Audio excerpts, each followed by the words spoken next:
عمر بن عبدالعزیز جس تخت پر بیٹھے اس پر سلیمان تھا، اس پر ولید تھا، اس پر عبد الملک تھا. ان تینوں نے اپنے من کو راضی کیا، عمر بن عبدالعزیز نے اپنے رب کو راضی کیا.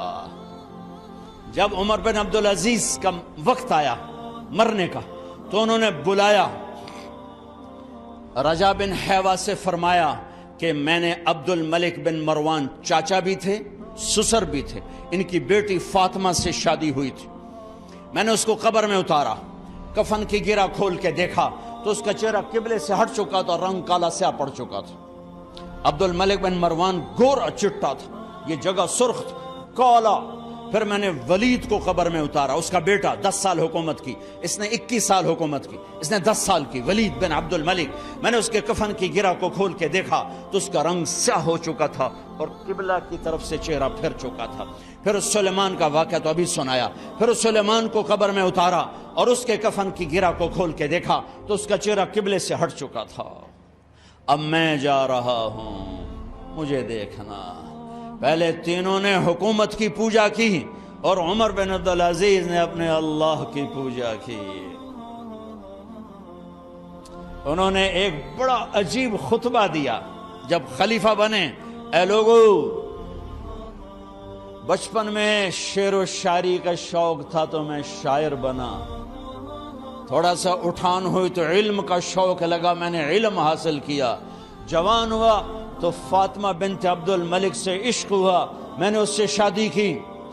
اب اللہ نے مجھے حکومت دے دی ہے، اب تم دیکھو کہ میں اس سے اپنے اللہ کو راضی کروں گا.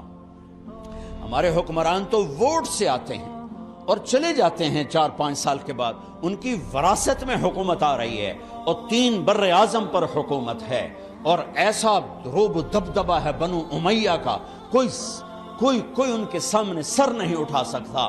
اور یہ بندہ 2 سال 2 مہینے 3 بر اعظم میں زکوٰۃ لینے والا کوئی نہ بچا، 3 بر اعظم میں سوال کرنے والا کوئی نہ بچا، 3 بر اعظم میں ظالم کوئی نہ بچا، 3 بر اعظم میں مظلوم کوئی نہ بچا. لیکن خود کیسا رہا؟ گھر آئے، فاطمہ بڑے اچھے دن گزرے ہیں، اب امتحان ہے، میں تیرا حق نہیں ادا کر سکوں گا، طلاق لینی ہے میں حاضر ہوں، ساتھ دینا ہے تو میرے اپنے حق معاف کرو، اپنے حق معاف کرو. فاطمہ جیسی عورت انسانی تاریخ میں کوئی نہیں آئی سیاسی لحاظ سے. سیاسی دادا مروان بادشاہ، باپ عبد الملک بادشاہ، بھائی ولید بادشاہ، دوسرا بھائی سلیمان بادشاہ، تیسرا بھائی ہشام بادشاہ، چوتھا بھائی یزید بادشاہ اور اپنا خامند بادشاہ. 7 نسبتوں سے یہ عورت شہزادی ہے. کائنات انسانی تاریخ میں اتنی بڑی عورت کوئی نہیں آئی. سیاسی.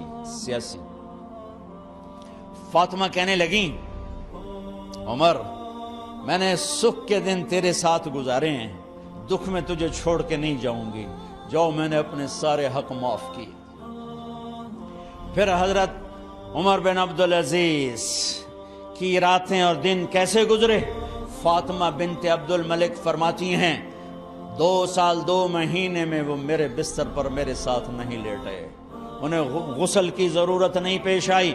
مصلے پہ بیٹھتے اور روتے وہیں سو جاتے اور روتے وہیں سے اٹھتے. پر 3 بر اعظم میں ظالم کوئی نہ بچا، مظلوم کوئی نہ بچا، زکوٰۃ لینے والا کوئی نہ بچا، بھکاری بھیک مانگنے والا کوئی نہ بچا. 3 بر اعظم کو ایسے صاف کر دیا. یہ فیصل آباد بھی ان کی حکومت میں شامل تھا، چونکہ ملتان وہ بمبئی تک اور ملتان دیپال پور تک یہ سارا علاقہ ملتان میں آتا ہے. اور محمد بن قاسم نے ملتان فتح کیا ولید کے زمانے میں.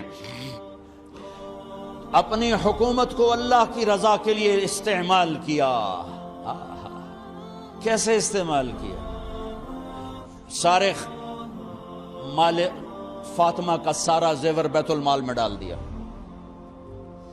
تنخواہ پہ آ گئے. عید کا موقع آیا، بچوں نے ماں سے کہا، 12 بچے تھے، بچیاں 12 بچیاں، ہمیں کپڑے لے کر دو، عید آ رہی ہے، ہر آدمی اپنے بچوں کے لیے کپڑے لے رہا ہے. ہمارے بچے بھی کہہ رہے ہیں کپڑے لیں، جاؤ بھائی لو. فاطمہ کے پاس عمر 3 بر اعظم کے بادشاہ کے بچے آ رہے ہیں، ماں جی عید آ رہی، کپڑے تو لے دیں، ابا سے کہیں. کہ ابا سے بات کرتی ہوں. ابا تشریف لائے، خزانے لبالب بھرے ہوئے ہیں گندم کے ڈھیر کی طرح، کہ امیر المومنین بچے کپڑے مانگ رہے ہیں. فاطمہ میرے پاس تو پیسے نہیں، میں کہاں سے کپڑے لے کر دوں، میرے پاس تو پیسے کوئی نہیں.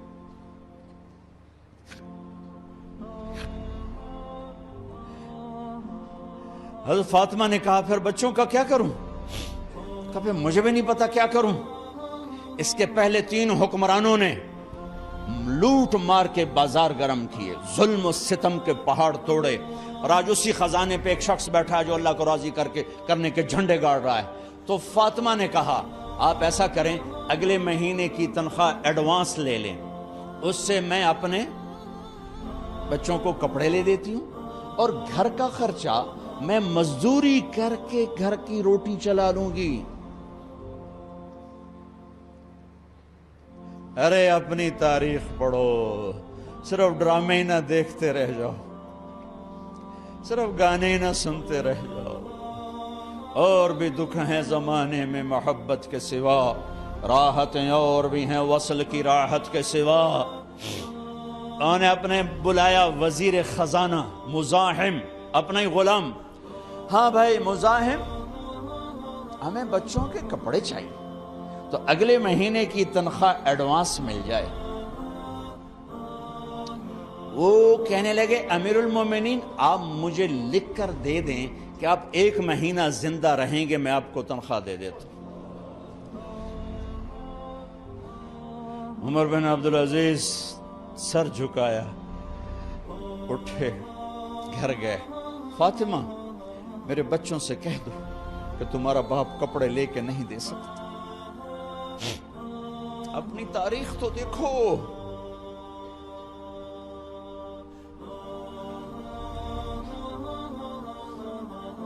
عید کا دن آ گیا، خلیفہ وقت عید کی نماز پڑھاتے تھے، نمازیں بھی خلیفہ وقت پڑھاتے تھے. بنو امیہ کا خاندان ملنے کے لیے آ رہا ہے. سارے سرداروں کے بیٹے اعلیٰ پوشاک، اعلیٰ لباس، ملنے آ رہے ہیں. تھوڑے دیر بعد دیکھا تو بچے بھی ملنے آ رہے ہیں. امیر المومنین کی حیثیت سے بچے باپ کو ملنے آ رہے ہیں، اور ان کے جسموں پر پرانا لباس ہے. عمر انہیں دیکھ کر ادھر اپنے سرداروں کے بچے دیکھے تو زرق برق پوشاکیں، اپنے بچوں کو دیکھا.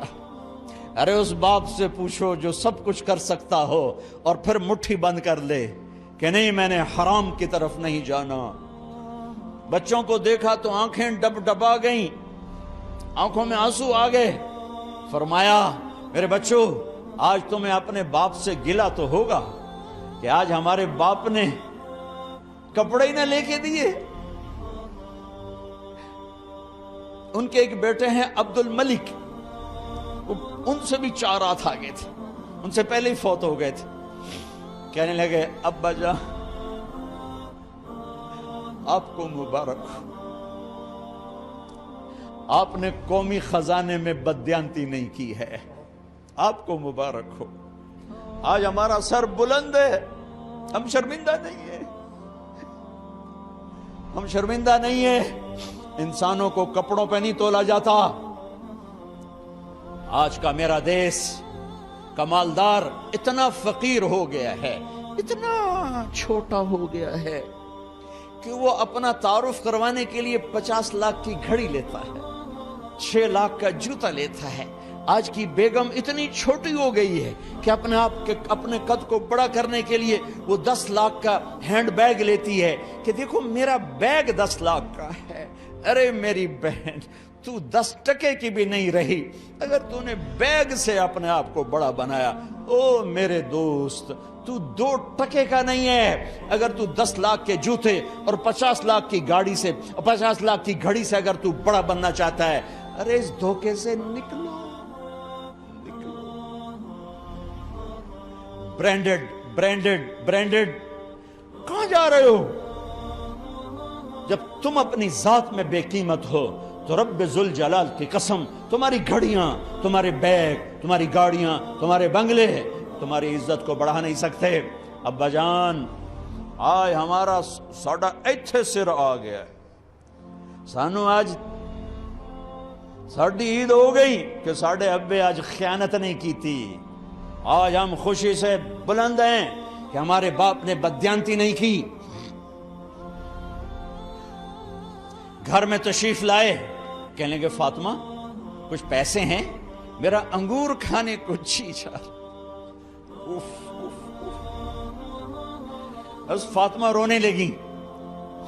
فرمایا امیر المومنین خزانہ تو بھرا پڑا ہے، 1 درم کا بھی تیرا حق نہیں ہے کہ تو 1 درم لے کے انگور خرید لے۔ تو تھوڑا پٹھے، فاطمہ میں جہنم نہیں برداشت کر سکتا۔ او میرے بھائیو، جو دن رات سود میں پھنس چکے ہو، جو دن رات جوے شراب میں پھنس چکے ہو، کیسے اللہ کے سامنے سرخرو ہو کر کھڑے ہوگے؟ فاطمہ میں جہنم نہیں برداشت کر سکتا۔ نہیں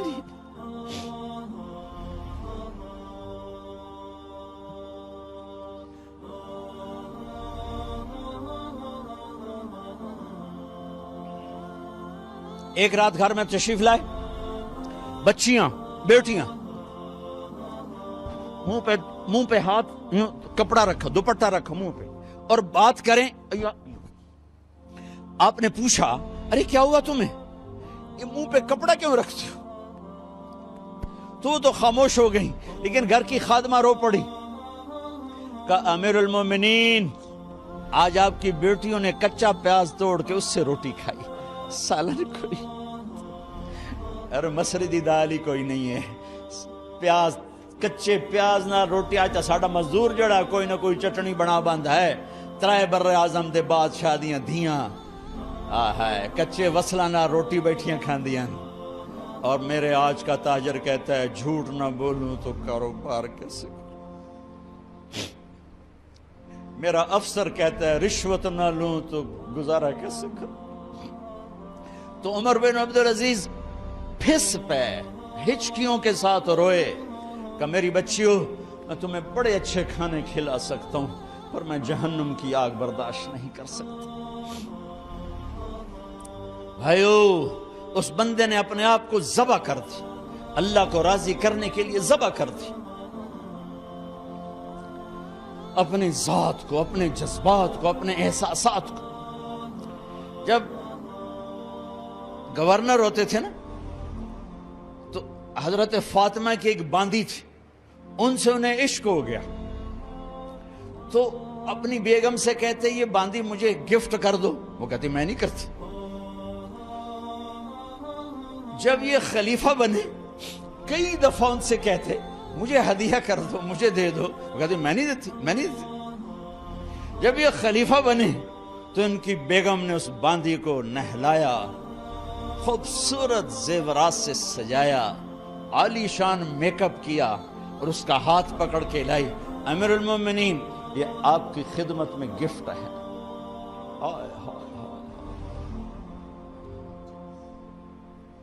اس کو یوں دیکھا، فرمایا کہاں سے آئی تھی؟ کہا جی عبد الملک نے کوفے سے مجھے زبردستی اٹھوایا تھا، تو 2 آدمی بلائے کہ جاؤ اسے اس کے مالک کے پاس واپس بھیج دو۔ وہ کہنے لگی این وجدک علی یا امیر المؤمنین، امیر المؤمنین آپ کا عشق کہاں گیا جو میرے ساتھ تھا؟ تو عمر کی آنکھیں بھر آئیں، کہا وہ پہلے سے بھی زیادہ ہے لیکن تمہیں اللہ کے لیے قربان کرتا، میں اپنے عشق کو اللہ کے لیے قربان کرتا۔ ہاں اب اللہ نے صلہ کیا دیا، جب انتقال ہوا ہونے لگا تو بلایا رجا کو، جو میں بات پہلے چھوڑ کے ادھر ان کی تھوڑی سیرت بتائی کہ رجا اب میں مرنے لگا ہوں، عبد الملک کالا ہو گیا تھا، ولید کالا ہو گیا تھا، سلیمان کالا ہو گیا تھا۔ یہ کیوں کالے ہوئے تھے؟ یہ بے نمازی نہیں تھے، بدکاری نہیں کرتے تھے، کسی کی طرف ان کی میلی آنکھ نہیں اٹھی کبھی، یہ ظالم تھے، ظالم انسانوں کا خون پیا، مال میں خیانت کی، اس پر اللہ نے چہرے پھیر دیے۔ آج عمر بن عبدالعزیز جا رہا ہے کہ دیکھو میں جا رہا ہوں، مجھے دیکھو میرے ساتھ کیا ہوتا ہے۔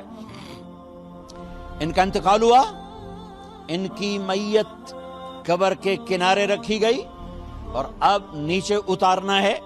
سلیمان کی میت کو اتارنے لگے تو ہلنے لگا اور عذاب قبر پہلے شروع ہو گیا۔ عمر کی میت کو جب قبر کے قریب کیا گیا،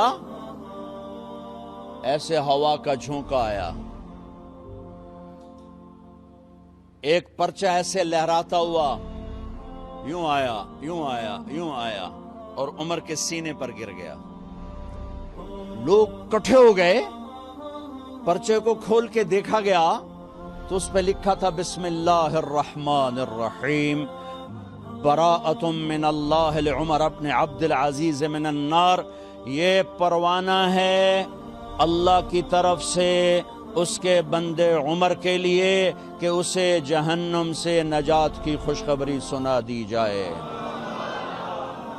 آہا، مرنا ہو تو یوں مرو، اللہ ایسی موت دے دے۔ کہتے ہیں پھر میں نے ان کو قبر میں اتارا، جب قبر میں اتارا تو کیا دیکھا؟ میں نے کفن کی گرہ کھولی تو چہرہ قبلے کی طرف فٹ اور یوں لگا جیسے 14ویں رات کا چاند قبر میں اتر آیا ہو۔ میرے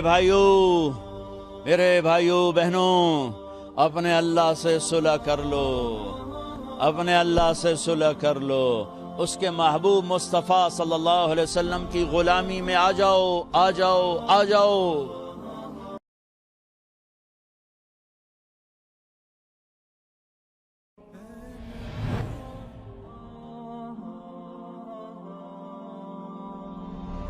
Oh